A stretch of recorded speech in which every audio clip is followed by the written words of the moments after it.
नमस्कार। News observer के खास कार्यक्रम विशेष में आपका हार्दिक स्वागत है।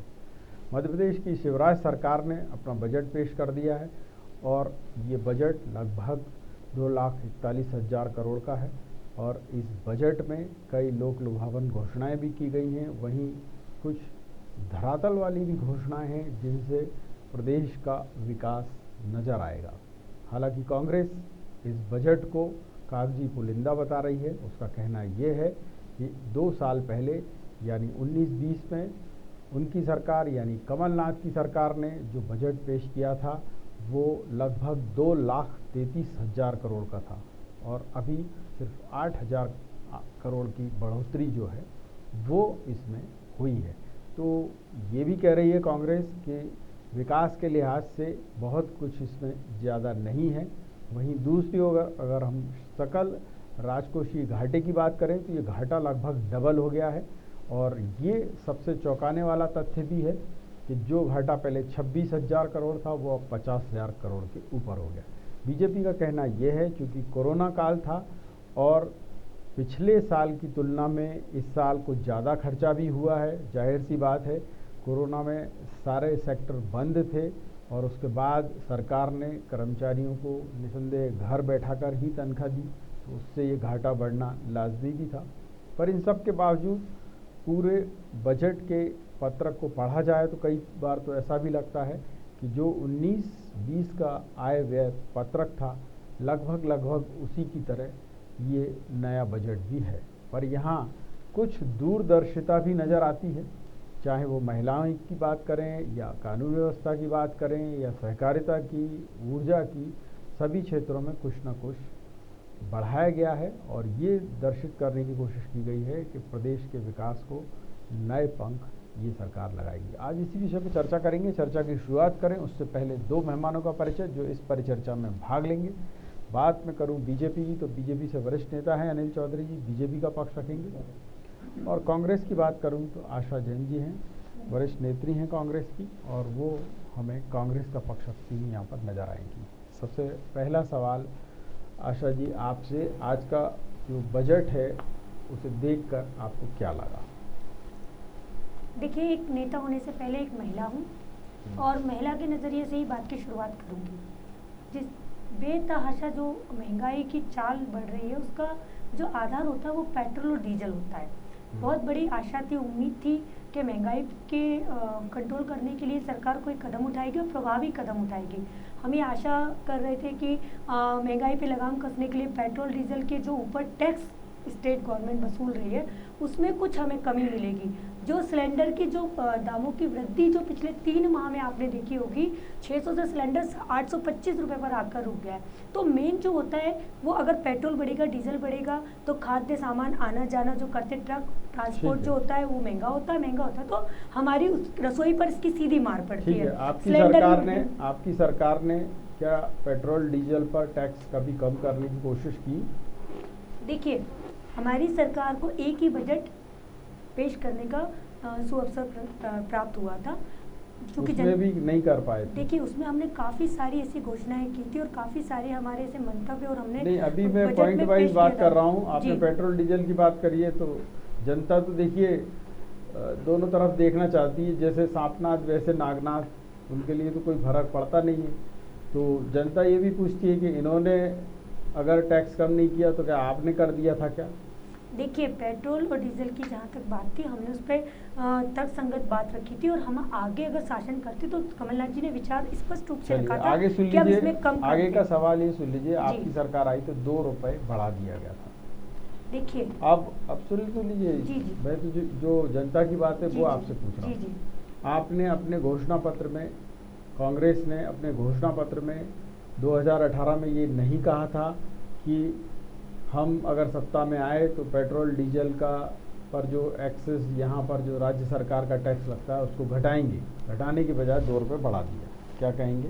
देखिए, आपने जो बात कही बिल्कुल सटीक कही। कांग्रेस ने अपने घोषणा पत्र या वचन पत्र में कभी दावा नहीं किया था कि हम पेट्रोल और डीजल पर से कोई कर माफ करेंगे और नहीं घटाएंगे। लेकिन मेरे पास लेकिन प्रधानमंत्री जब नरेंद्र मोदी 2014 में लॉन्च हुए थे, उन्होंने बोला था बहुत हुई महंगाई की मार। आशा जी देखिए क्या है, दर्शक भी आपको सुनते हैं, आपके कार्यकर्ता भी आपको सुनते हैं, ऐसी बात मत कहिए जिससे आपका ही घोषणा पत्र, जिसको आप गीता मान के चल रहे थे, कुरान मान के चल रहे थे, आपने जो भी कुछ लिखा था उसमें, वो मैं इसलिए यहाँ रख के बैठा हूँ कि एक एक चीज़ ताकि दर्शकों को पता चल जाए। मेरे पास पुराना आपका भी व्यय पत्रक है और इनकी सरकार का भी पत्रक है, मेरे पास दोनों की घोषणाओं के भी पत्रक हैं। मैं ये जानना चाहता हूँ कि अगर तब आपने ऐसा नहीं किया तो इनसे क्यों अपेक्षा कर रही हैं?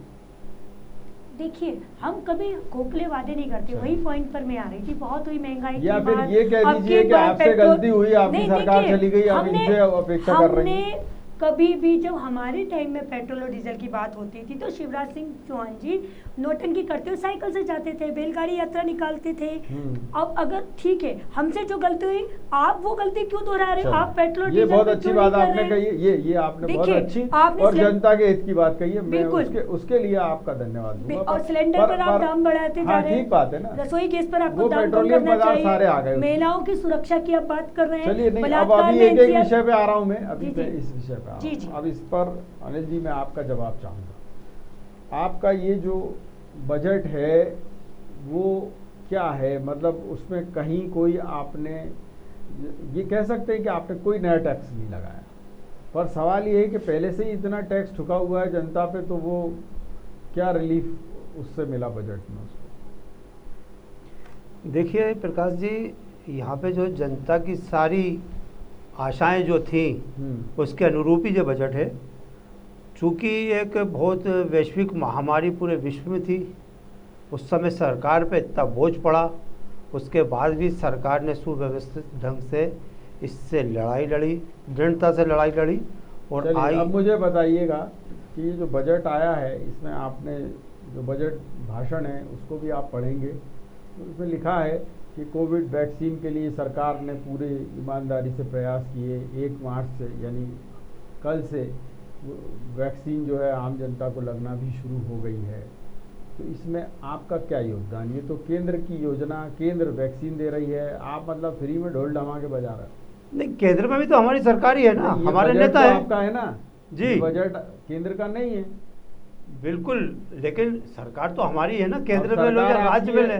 बात भाई सुनिए, सरकार अगर आपकी है तो मुझे आप बताएंगे कि आपने भोपाल में, ग्वालियर में, इंदौर में, जबलपुर में कौन से सरकारी अस्पताल, अभी मैं बात कर रहा हूँ सरकारी अस्पताल जो लोक स्वास्थ्य परिवार कल्याण विभाग के अधीन आते हैं, किस में आपने उन्नयन की बात कर दी है? किस में आपने कह दिया है कि मान लीजिए भोपाल का जेपी हॉस्पिटल है तो आप इसको एकदम इसमें 4 चांद लगा देंगे? ऐसा कुछ नहीं लिखा है इस बजट में। नहीं, देखिए इस बजट में नहीं लिखा, लेकिन अस्पतालों की जो स्थिति है उनको निरंतर सुधारा जाएगा। आप भोपाल के हमीद अस्पताल को ले लो, इंदौर के एमवाई को ले लो, नई बिल्डिंगों का निर्माण हो रहा है। सुनिए, वो केंद्र प्रवर्तित योजनाएं हैं, लेकिन अभी मैं सिर्फ इतना आपसे आग्रह कर रहा हूँ बार बार कि आप गिमिक्स मत करिए, आप जाल मत फैलाइए बहेलिए की तरह, और आपने जाल फैलाया और पंछी फंस गए। आप उसमें लिख रहे हैं कि मोदी सरकार का लक्ष्य है $5 ट्रिलियन की इकोनॉमी लाना है। तो जब डॉलर की बात कर रहे हैं तो डॉलर में ही मध्य प्रदेश की बात करिए, उसमें आप लिख रहे हैं 10 ट्रिलियन रुपए की इकोनॉमी हम लाएंगे। ये मूर्ख नहीं बना रहे हो आप जनता को? नहीं, अब ये डॉलर और रुपए की तुलना कहाँ से कर रहे हो अब इसमें? ये तो पॉइंट में आ जाती है अगर आपकी सही आप उसमें लिखते शब्दों का चयन करते। नहीं, वहाँ पे डॉलर ही होगा शायद, कहीं लिखने में मिसप्रिंट या कुछ इस तरह से मेरे पास आपका त्रुटि हुई होगी। तिवारी जी, मैं मान रहा हूँ उस बात को, आपके पास लिखा हुआ दस्तावेज है, मैं उससे इनकार भी नहीं कर रहा, लेकिन हो सकता है कि कहीं लिखने में कहीं गलती हो गई हो, शायद उनका डॉलर का ही वो विधानसभा में प्रस्तुत है। और आप सुन लीजिए, ये गिमिक्स है, जनता को जिसको कहते हैं ना कि तमाशा दिखाना, मूर्ख बनाना, ये उसका नतीजा है।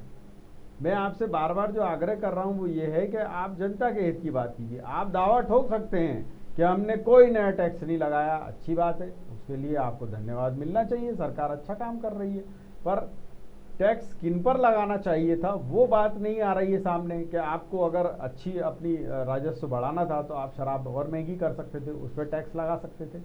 कुछ ऐसी विलासिता की चीज़ें हैं जिन पर आप टैक्स लगा सकते थे, आपने उसमें कुछ नहीं किया है। तो 2,33,000 करोड़ का बजट अगर 19-20 में आया और उसके 2 साल बाद आप बजट ला रहे हैं, उसमें मात्र 8,000 करोड़ की आप वृद्धि कर रहे हैं, तो ये तो और दिक्कत है। नहीं, उसमें वृद्धि इसलिए न्यूनतम है क्योंकि हम जो है पूरे साल एक बहुत बड़ी महामारी से लड़ते रहे, तो उसमें ज़्यादा करने को कुछ था नहीं।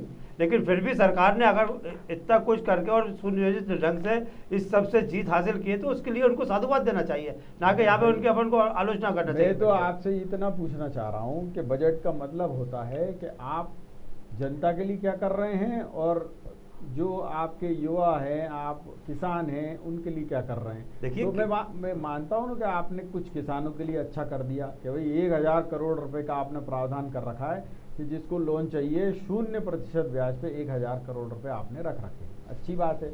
आपने 4,000 रुपये प्रति साल जो देती है, मतलब सरकार जो देती है 6 और आप और दे देंगे 4, तो 10,000 रुपये उनको सालाना मिल जाएंगे, अच्छी बात है, उसमें कोई दिक्कत नहीं है। पर अब युवाओं की आप बात करें तो कौन से इसमें रोजगार दिख रहा है।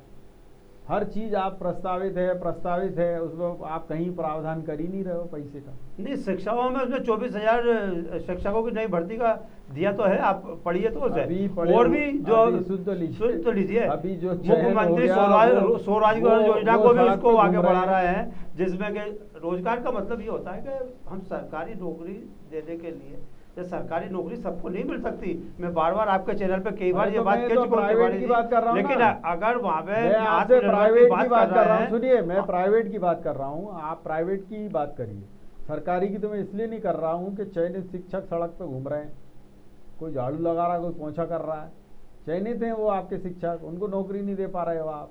जो सिलेक्टेड हैं, आप बाकी की तो बात ही मत करो। अभी ठीक है, आपके पास पैसा नहीं है, मत दीजिए। मैं ये पूछ रहा हूँ कि अगर आप ये सब प्रावधान कर रहे हैं तो लोगों के रोजगार बढ़ाने की आपने इसमें कहीं बात क्लियर कट नहीं। देखिए, 2441 नई सड़कें बनेंगी तो क्या उसमें युवाओं को रोजगार नहीं मिलेगा? युवा सड़क को देंगे और अरे पढ़े लिखे युवा सड़क बनाएंगे। अरे सड़क, मैं पढ़े लिखों की बात नहीं कर रहा हूँ, रोजगार की बात कर रहा हूँ। आप अनपढ़ों की बात कर, पढ़े लिखे क्या करेंगे? मैं अनपढ़ कह ही नहीं सकता ना, अपने युवाओं को अनपढ़ क्यों कहूंगा मैं?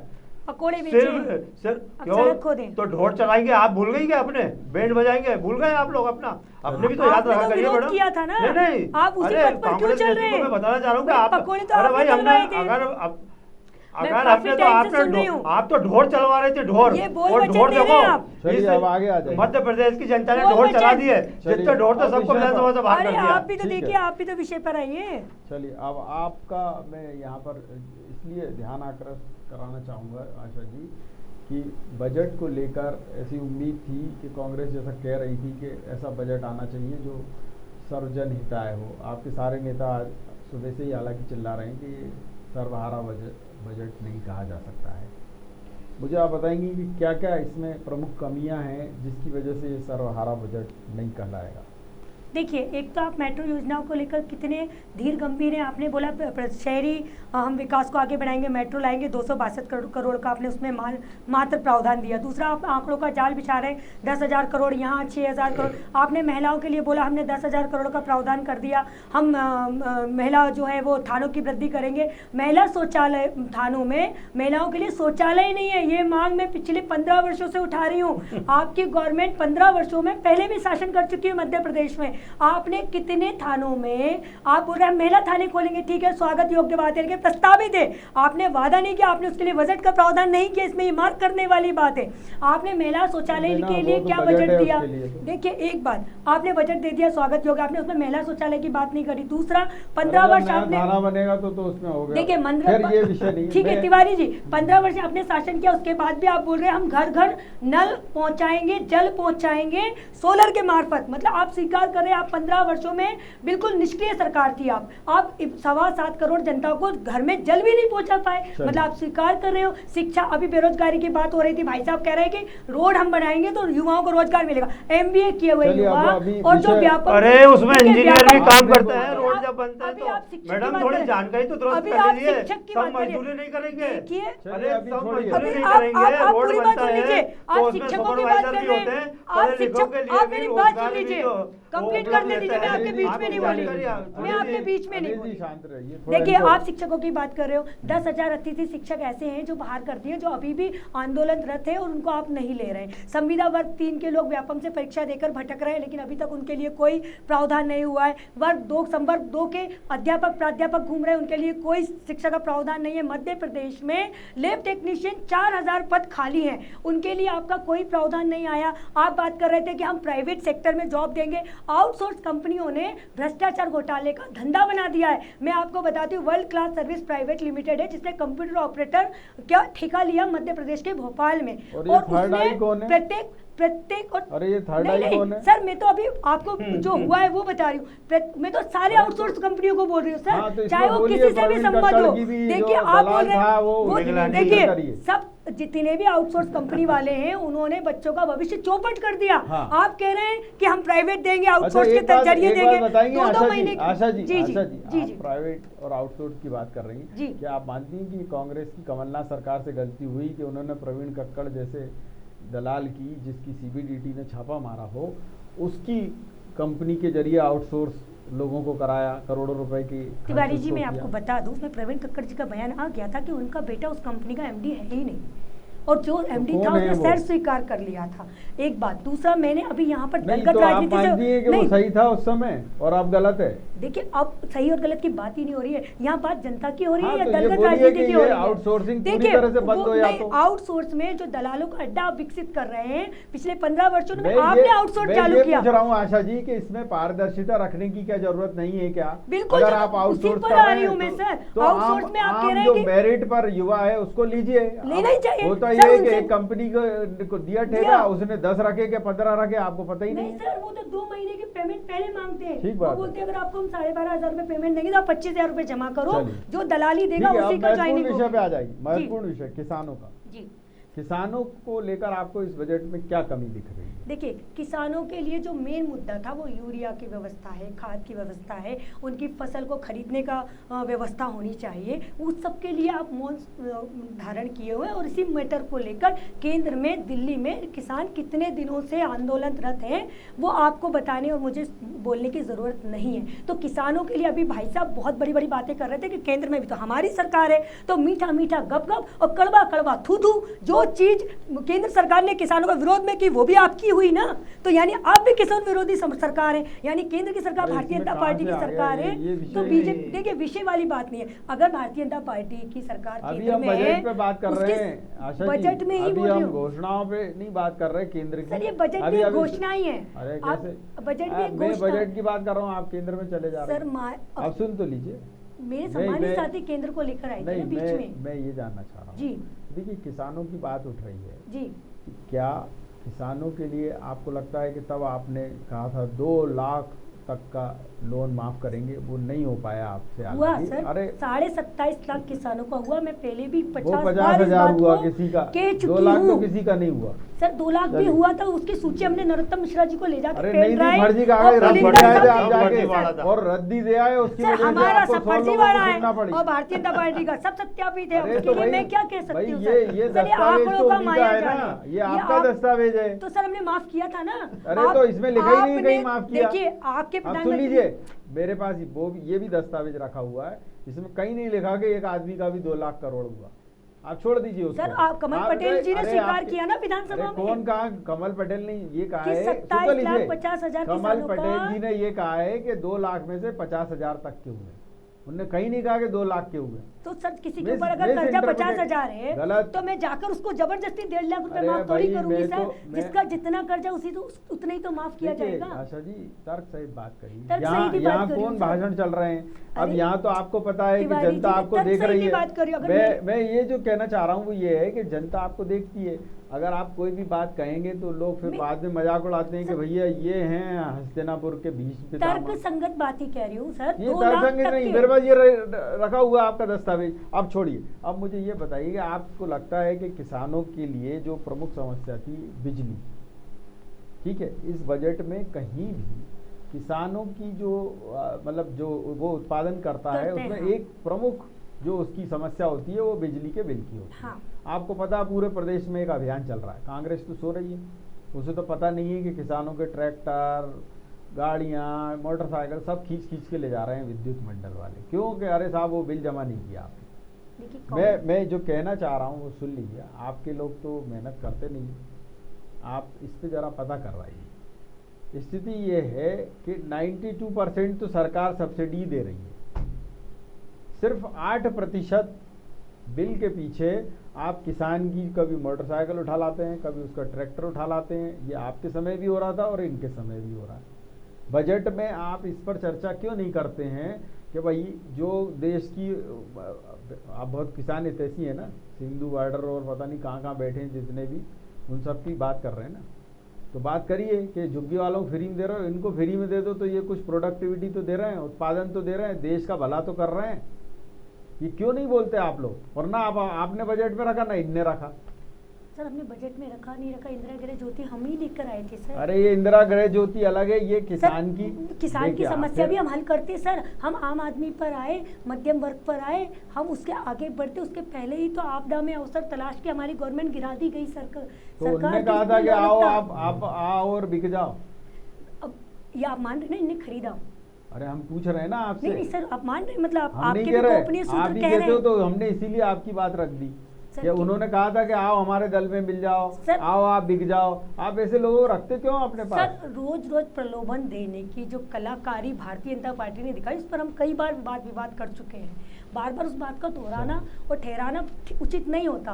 तो जो किया इन्होंने सामने से किया, औदा में अवसर तलाशा, और उस टाइम इन्हें कोरोना नहीं लग रहा था। जब कमलनाथ जी ने विधानसभा स्थगित की तो बोल रहे थे कोरोना का नाटक है। अब ये कह रहे हैं कि कोरोना के कारण हमारा ये जो वैश्विक महामारी के कारण हमारा बजट जो है वो इतना कम हमने एक्सटेंड किया, हमारा राजकोषीय घाटा कोरोना के कारण बढ़ गया, ना जाने कितने करोड़ का इन्होंने काढ़ा पिला दिया, इन्होंने बोला फ्री वैक्सीन लगेगी। आज गरीब व्यक्ति भी अगर आप मालूमात करवाएंगे तो 500 रुपये प्रति वैक्सीन वहाँ प्रदान कर रहा है, तभी उसको शुल्क देने के बाद ही वैक्सीन लग रही है, अदरवाइज नहीं लग रही है। तो प्रधान ये थोड़ा नहीं, मैं इसको झूठ तथ्य- है, देखिए, मैं गलत तथ्य से गलत पर्ची चीज़ ला आप- दूंगी। इनकी हो चाहे तिवारी आपकी जी, हो, कुछ नहीं भी नहीं मत सुनिए, बोलिए। गलत मत मैं बोलिए। पर्ची ला दूंगी ऐसा आपको। अरे आप जी, सुन तो तिवारी लीजिए, बोलिए। उसमें कहीं भी नहीं। सरकार का बिल्कुल। सुन लीजिए, सरकार का क्लियर कट निर्देश है कि जिसको सरकारी अस्पताल में जाना है वो फ्री में लगवाए, और अगर आपको प्राइवेट में जाना है तो एक डोज के 250 रुपये लगेंगे, 2 डोज के 500 रुपये लगेंगे प्राइवेट हॉस्पिटल प्राइवेट में। नहीं तो प्राइवेट हॉस्पिटल में आपने क्यों जो प्रावधान नहीं किया कि गरीब व्यक्ति अगर सरकारी हॉस्पिटल में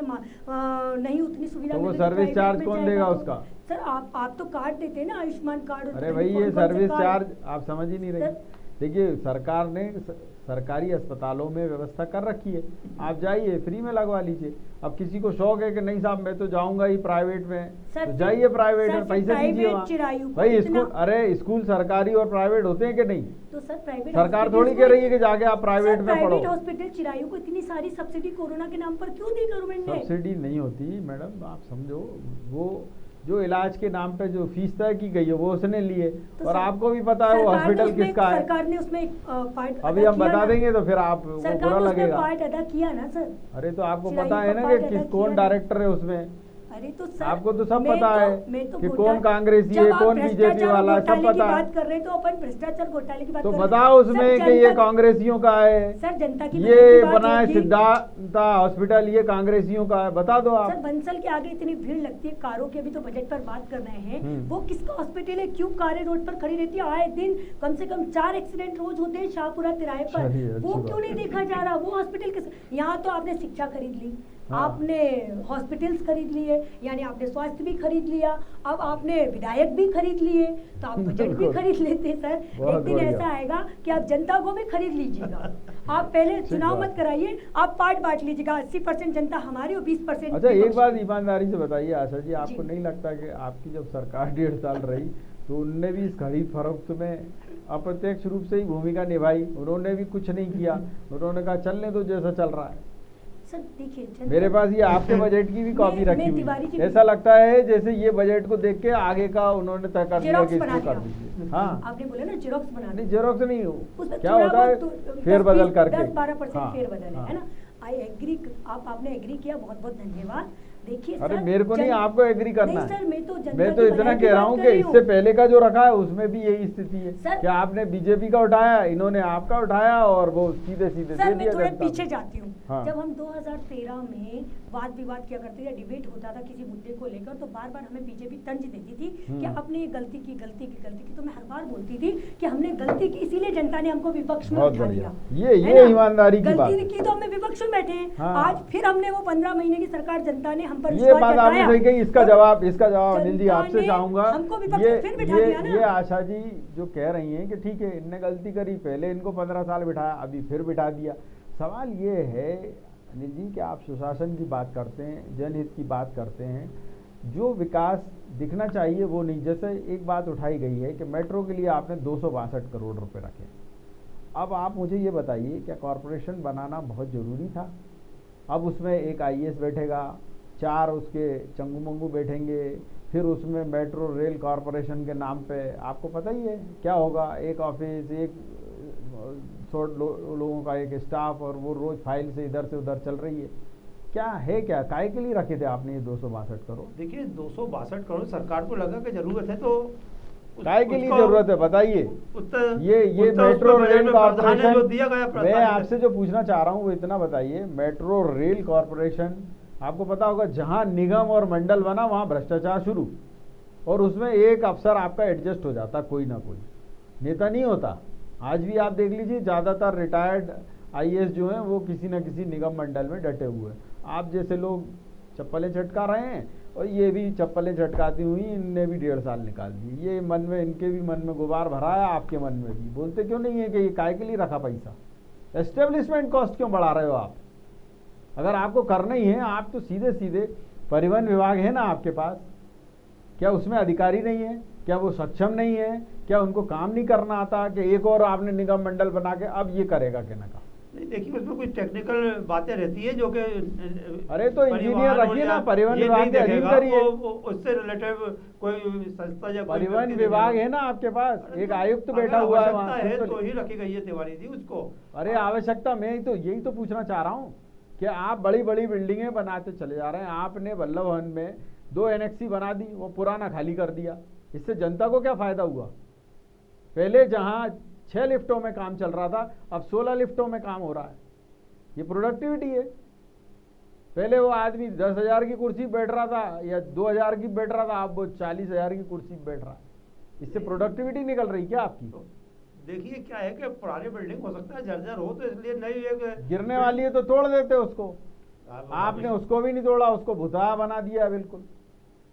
नहीं, इन बातों में ना जाके अपन अगर नहीं, मैं बजट की, मैं ये बजट की इसलिए, देखिए बजट की बात मैं इसलिए कर रहा हूँ कि जब तक आप अपने जो व्यवस्थागत खर्च हैं उनको नहीं घटाएंगे, तो उनके में 26,000 करोड़ का घाटा था, आपके 50,000, 28 थोड़ा सा आपको। अब चलिए 28,000 का, लगभग दुगना हो गया ना 50,000 करोड़। तो देखिए मैंने फिर कहा ना कि जो एक आप किस अभी ट्रेजेडी से गुजर रहे हैं, अरे काहेगी, उसमें भी इसमें त्रासदी है, इसमें त्रासदी है कि एक अफसर को जो है वो 20,000 की कुर्सी मिले बैठने के लिए।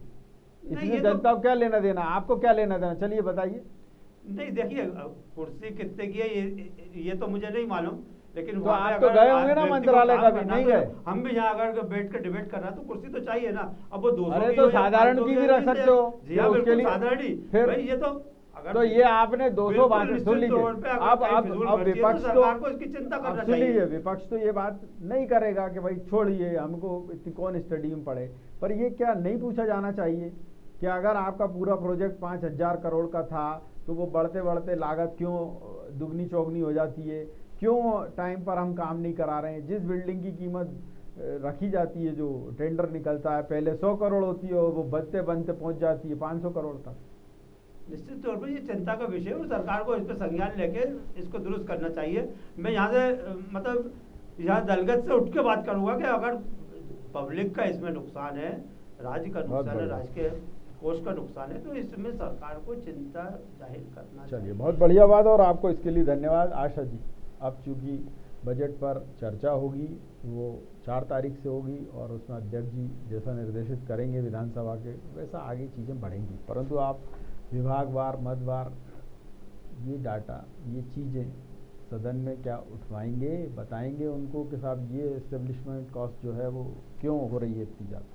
देखिए, पहले तो तिवारी जी, मैं उपयुक्त व्यक्ति नहीं हूँ इस बात का उत्तर देने के लिए कि विधानसभा में ये पक्ष उठेंगे या नहीं उठेंगे, क्योंकि ना तो मैं किसी विधानसभा के प्रतिनिधि हूँ। आप नेता हैं कि नहीं हैं? देखिए, संगठन स्तर पर मैं ये बात आप, हाँ, तो मैं यही तो कह रहा हूँ कि जब आप इतना नैतिक साहस नहीं जुटा सकती कि अपने नेताओं को बताएं कि हाँ साहब इन चीज़ों पे चर्चा होगी और नहीं होगी तो आप बताएंगी उनको कि हाँ भाई करना चाहिए।